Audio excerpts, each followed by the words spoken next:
Hello guys welcome back to my general knowledge YouTube channel. So आज चाहिँ मैले चाहिँ होइन फेरि यसको चाहिँ सबैभन्दा मोस्ट इम्पोर्टेन्ट भिपिआई एकदम इलेक्ट्रोम्याग्नेटिक वेभ थ्योरीको चाहिँ होइन भेक्टर एनालाइसिसमा चाहिँ हामीले कुनै पनि कोअर्डिनेट सिस्टमहरू पढाएको थियौँ। त्यो कोअर्डिनेट सिस्टमहरूमा चाहिँ हामीले एउटाबाट अर्कोमा चाहिँ कसरी चेन्ज गर्न सकिन्छ त भन्ने कुरा चाहिँ यहाँ चाहिँ म चाहिँ टेबलसहित लिएर चाहिँ इम्पोर्टेन्ट रिजल्टहरू लिएर आउँदैछु। र यसमा चाहिँ के हुन्छ भने जस्तै कि dot product of the unit vector in the spherical and rectangular coordinate system. Rectangular र स्पेरिकल कोअर्डिनेट सिस्टममा चाहिँ डट प्रोडक्ट चाहिँ के हुन्छ त भन्दाखेरि चाहिँ त्यो चाहिँ कुनै पनि युनिट भेक्टरको डिरेक्सन युनिट भेक्टर बिचको चाहिँ त्यो डट प्रोडक्ट गर्दाखेरि चाहिँ के हुन्छ त भन्ने कुरा चाहिँ मैले चाहिँ यहाँ चाहिँ सिकाउन गइरहेको छु। र यो चाहिँ एकदमै भिपिआई मोस्ट इम्पोर्टेन्ट छ। र सबैभन्दा पहिला के हुन्छ भने पछाडि एएक्स डट एआर भेक्टर, जस्तै यो भनेको त युनिट भेक्टर हो। जस्तै युनिट भेक्टरले डिरेक्सन देखाउँछ। जस्तै कि यहाँ भने जस्तै युनिट भेक्टर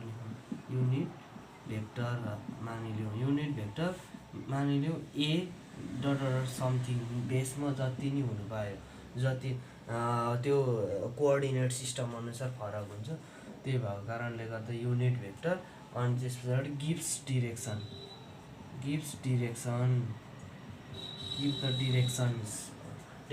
दिन्छ त्यसले होइन। अनि अर्को कुरा भने पछाडि यो कसरी लेख्यो भने एएक्स को cap ax unit vector dot AR unit vector गर्दाखेरि साइन थीटा कस फाई हुँदो रहेछ। के हुँदो रहेछ? साइन थीटा कस फाई हुँदो रहेछ। यो एएक्स र आरको डट गर्दाखेरि साइन थीटा कस फाई आउने रहेछ। अब फेरि अनि त्यस पछाडि के हुन्छ भने पछाडि जस्तै यसको फेरि एएक्स अनि त्यस पछाडि थीटासँग गर्दाखेरि एएक्स युनिट भेक्टर डट अनि त्यस पछाडि ए थीटा गर्दाखेरि फेरि साइन थीटा थियो, यो कस थीटा कस फाई हुने रहेछ। कस थीटा कस फाई भइदियो। अनि त्यस पछाडि यो भनेको चाहिँ जस्तै कि यो बार भनेको के हुन्छ भने पछाडि यो बारतिर भने पछाडि रेक्टेङ्गुलर हो। रेक्टेङ्गुलरको बार हो भने यो भने चाहिँ यो भने चाहिँ स्पेरिकल है। स्पेरिकल यस्तो हुन्छ। अनि त्यस पछाडि यो भने जस्तै कि यो भर्टिकल झरेको चाहिँ के हुन्छ भने पछाडि रेक्टेङ्गुलर क्या यसको चाहिँ यो भने चाहिँ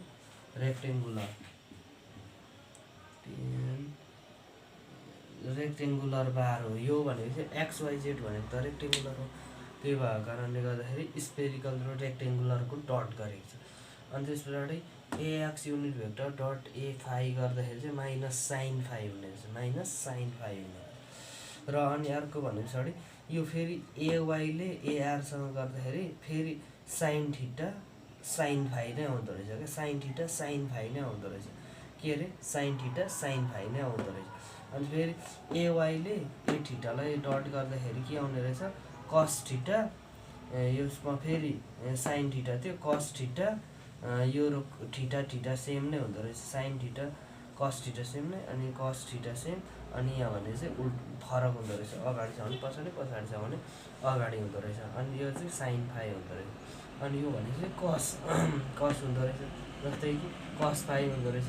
यहाँ जे आउँछ त्यसको अपोजिट आउने रहेछ। यहाँ भने पछाडि फाइसँग गर्दा एवाई यो र यो गरेको हो क्या। एवाई डट एफआई गरेर चाहिँ यहाँ लेखेको छ है। अनि एजेड डट एआर गरेर यहाँ कस थीटा लेखेको छ। अनि एजेड डट ए थीटा गरेर चाहिँ माइनस साइन थीटा लेखेको छ। अनि त्यस पछाडि एजेड डट एफआई गरेर चाहिँ 0 हुन्छ। किनभने यो त रो फाई जेड भनेको त सिलिन्ड्रिकलमा पर्छ। त्यसो गर्दाखेरि कस 90 हुन्छ। कस 90 भनेको 0 हुन्छ। त्यही भएको कारणले गर्दा अब यतिको केस चाहिँ भइदिइसक्यो।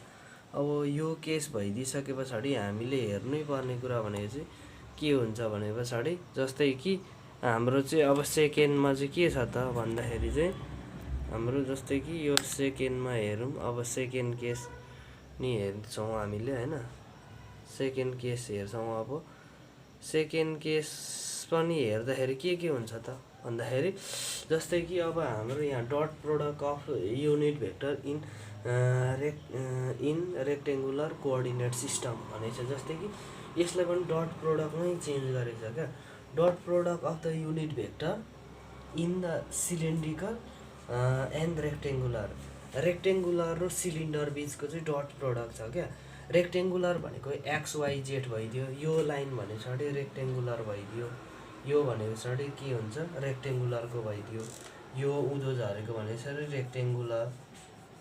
रेक्टेङ्गुलरको भइदियो। अनि त्यस पछाडि यो यता गइदिएको भनेको छ अरे फेरि रो फाइ र जेड छ भने सिलिन्ड्रिकल हुन्छ।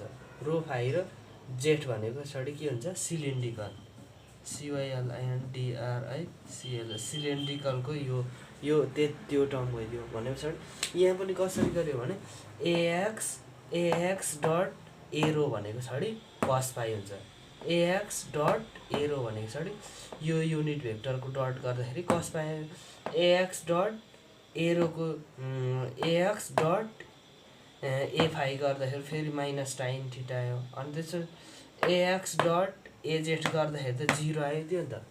अनि त्यस पछाडि के हुन्छ भने पछाडि यहाँ कसरी 0 आइदियो भने जस्तै कि हाम्रो XZ त सेम हुन्छ नि त सिलिन्ड्रिकल र रेक्टेङ्गुलरको डटमा, त्यही भएको कारणले गर्दा एक्ससँग जेड चाहिँ म्युचुअली पर्पेन्डिकुलर हुनाले गर्दा cos 90 = 0 भइदियो।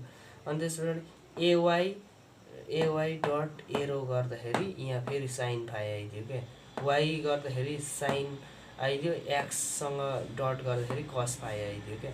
अनि फेरि यता भने पछाडि फाइसँग गरिदियो वाइसँग भने कस आइदियो, यो चाहिँ डाइगोनल कसको तल जाने भयो, डाइगोनल साइनको माथि जाने भयो क्या है, इजिली सम्झ्यो। अनि वाइ भनेको फेरि जेडसँग 0 भइदिन्छ किनकि त्यो पर्पेन्डिकुलर हुन्छ।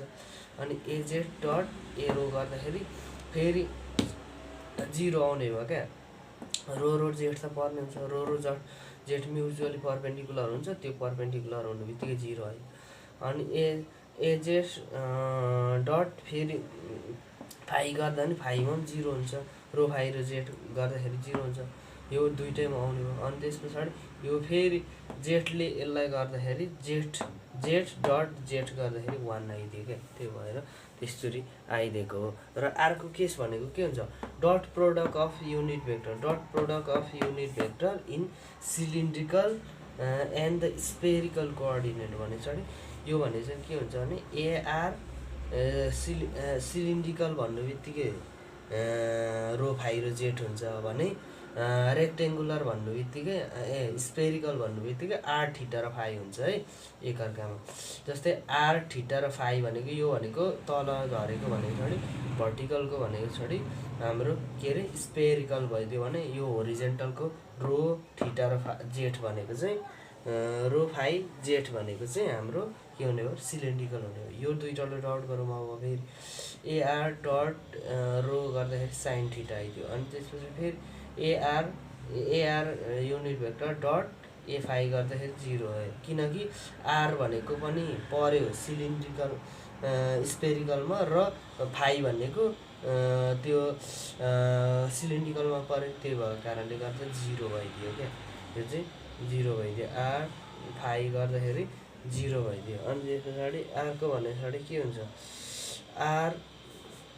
AR अनि त्यस पछाडि जेड गर्दाखेरि त के हुन्छ फेरि AR र जेड गर्दाखेरि यो भनेको कति भइदियो, यो भने पछाडि हाम्रो किनकि यहाँ फाइ पनि प्रेजेन्ट भएकोले गर्दाखेरि यहाँ पनि फाइ छ नि त, यो यसमा भएको टर्म र यसमा भएको टर्म कुनै मिल्छ भने त्यो टर्महरू भनेको 0 हुन्छ क्या, त्यही भएको कारणले गर्दा यो 0 भइदियो।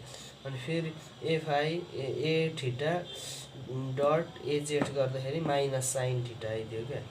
अनि त्यस पछाडि यो भनेको पछाडि साइन कस भइदियो, कस साइन भइदियो।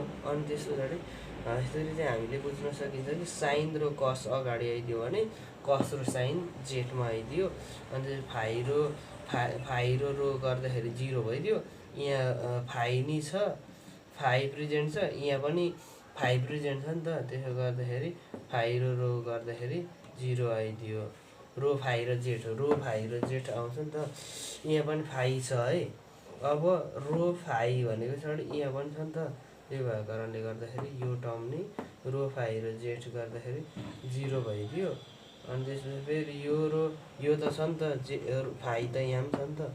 फाइ फाइ गर्दाखेरि जेड कट्यो। अनि त्यसपछि फाइ र जेड फेरि डट गरिदियो भने 0 आइदियो क्या। यसरी चाहिँ हाम्रो चाहिँ कन्टिन्यू चाहिँ चलिरहेको छ क्या। यसरी यो कोअर्डिनेट सिस्टमहरूको डट प्रोडक्ट गर्दाखेरि चाहिँ यो चाहिँ न्युमेरिकलमा एकदम चाहिने भ्यालु हो।